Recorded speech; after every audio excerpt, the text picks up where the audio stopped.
anh em nha. Cái đàn đây hồi nãy Vinh có quay cái ngoại hình cho anh em rồi nha.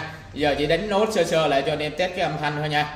Còn anh em nào mà chưa coi cái video mà quay tổng thể cái này thì inbox Vinh gửi cho, inbox Zalo 0932 799986 nha.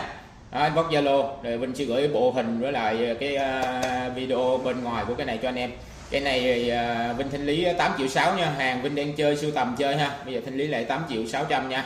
Cái đàn của Ý nha anh em, rất là chuẩn luôn. Bộ phím gọi được cảm sơ cừ rất là đẹp luôn, cảm sơ cừ ha, đồ xịn ha. Đó, gọn nhưng mà chơi đầy đủ, anh em mình chơi đệm hát với số bass này là rất là ok rồi ha, gọn nhẹ. Rồi bye bye anh em nha.